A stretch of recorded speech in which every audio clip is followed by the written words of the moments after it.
My name is Donna Marshall. I serve as Senior Director of Human Resources and Training at the wonderful Urban League of Broward County. And I just want to put a plug in. I support the mission, vision, and values of the Urban League so much that I've been here over 20 years. Yes, over 20 years. And so I want to talk about the barriers to staff and board diversity and recruitment today. Some of the barriers that are there are also incorporated into the strategies that Forbes back in November of 2021 produced, of which I totally embrace. In fact, when I began to put my presentation together and I thought about the things that could be the challenge to getting a diverse board and staff, I began to do some research. And so it really seems like that Forbes has taken a page pretty much out of the Urban League of Broward County, because what I will speak about today, I can tell you I have seen embraced by our president and CEO of the Urban League of Broward County, Dr. Jermaine Smith-Baugh, which is a privilege for me to have observed her over these years. Some of the things that Forbes actually cited in terms of getting a diverse board and staff or start from the recruitment stages. But before you can get to recruitment, you must know what it is that you need. And so from that, you actually would run a diversity audit. The diversity audit will expose your strengths and your weaknesses pretty much as you would any other plan to find out where your gaps are in terms of the strength of your board. And so here it will expose how diverse your board is. So let's talk about the composition of the Urban League of Broward County's board. The composition of our board is comprised of male, female, Hispanic, Black, white, and other ethnicities, as well as age, business industries. It also incorporates, it's very diverse with the professions such as, and this is not all, but banking, media, construction, human resources, entrepreneurs, corporate leaders, and community leaders. Now, that's not to say that's all of our composition, but I just wanted to share some of who we have on our board. And how do we get there? One of the things that I could tell you through really realizing what your diversity gaps will expose, you want to begin the stage of expanding your recruitment efforts once you have realized where your gaps are and what your needs are.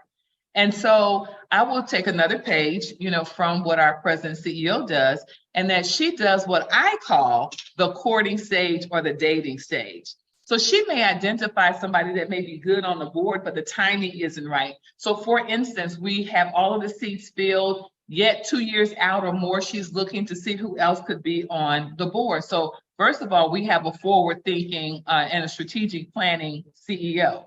So understanding that and being able to embrace your gaps and being able to begin to seek out people who are not just like you, because if you go after who is just like you, you're going to get more of you. You won't get people on your board or your staff that will actually, you shouldn't get someone on your board that agrees with everything you do. They will not be able to expand or introduce new ideas. They will not be able to feel comfortable and being able to fully participate. You don't want someone coming to your board meetings and feeling like it's just horrible because I signed up, but this is not what I signed up for. You don't want people jumping on and off your board in the middle of their time that they agreed to serve.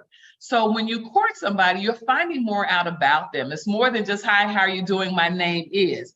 You're finding out about more what they do. And then you can also follow them over that time in terms of areas such as the social media, whether it's LinkedIn, Facebook, Instagram, podcasts, all of those areas, and find out where they're supporting their ideas and how they are looking to see if this is what you are looking for, if you are a match.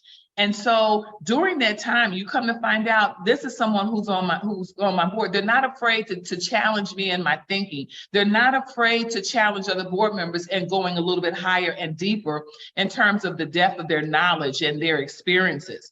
And so once you do that, you may end up finding yourself realizing through the audit that there is a seat that you need to have on your board that you don't have. Think about that. If your board is already comprised and the seats are all filled, but you find out through the audit that you need to add to the board, and so it's not taking away seats that you have, but you're missing this, then you want to make sure that you actually put another seat at the table. And someone said, and it's not my quote, but someone said that when there's not enough room at the table, what you do is you put another leaf in it and extend it, or you put the chair up to the table and you get a little closer. And so what that means is that you're really focused on ensuring that you have a diverse board. Once you really see the gap, you want to make sure that you secure a commitment through your board regarding diversity. And so that may come up and cause people to feel a little bit uncomfortable because they're not going to be just like the person to the left or to the right of you. So you want to encourage transparency with your board. You want to be able to encourage them to have opportunity to say, you know, I've never worked with this type person or that person, and I'm uncomfortable with them. They have such strong beliefs in this, but I see how they're effective on the board. Well, sometimes if we put our barriers down, we will get a chance to see that a person is human, they're bringing great ideas to the table, and they're executing the agenda that is set, or the mission, vision, and values that are set for the organization. Going back to the courting stage, you want to make sure that the values are definitely paired to the values of your organization. For instance, our core values here at the Urban League are integrity, innovation, impact, passion, commitment, empowerment, and excellence. We have I plus PC equals E squared. Again, integrity, innovation, impact, passion, commitment, empowerment, and excellence. And so you want to make sure that your mission, vision, and values are actually incorporated in the people's lives that you want to bring in. Why? Because from especially a nonprofit perception, you are really looking at serving the community. You're looking at trying to empower the community. So that in our case, we have in the areas of health and housing, justice, jobs, education, and entrepreneurship.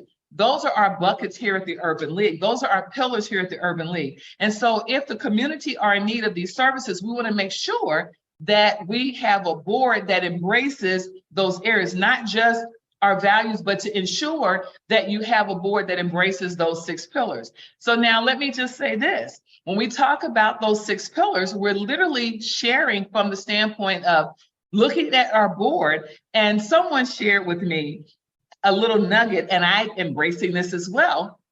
It says that your board and your staff should share some of the same DNA. Why? Because the board is going to be an extension of the organization. Your board actually is the one that really helps move a nonprofit organization. And so when you embrace the mission, vision, and values of the organization, you want to make sure that whomever's serving on that board is embracing that as well. One of the things that ensures that we have a board that is committed to diversity, committed to being transparent, embracing new seats on the board, is by way of what our CEO does. She actually makes sure that the board has a retreat at least annually, if not twice a year.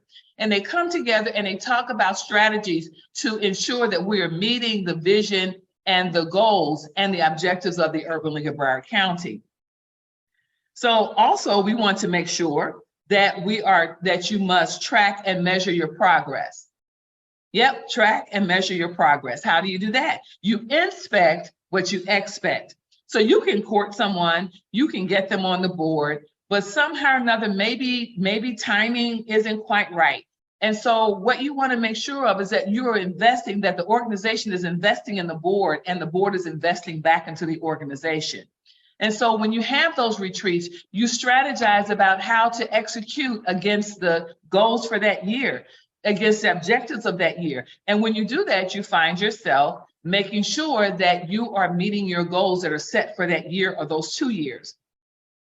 You want to ensure that your staff, so when you're looking at ensuring that you have the right amount of staff or the right seats on the bus, you want to also ensure that you have people who are in your organization that are ready to bring new life, new values, new energy to the organization. And when you do that, when you're making sure that you're doing those things, then you will definitely have diverse staff, whether it is by way of their race, creed, culture, or whether it is by education, whether it is by strengths that they will bring. And sometimes what you will do once you do that gap, you will definitely find that you may need to bring on people onto your staff that will absolutely execute the mission and vision of the organization.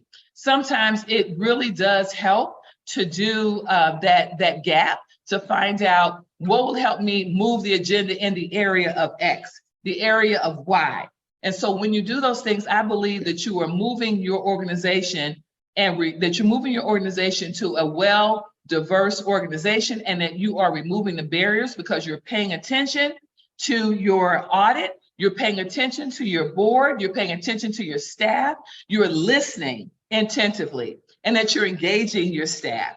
So I hope that those strategies will help as you go along and looking at diversifying your board. Again, my name is Donna Marshall. I serve as a Senior Director of Human Resources and Training at the most wonderful Urban League of Broward County. Thank you and have a marvelous day.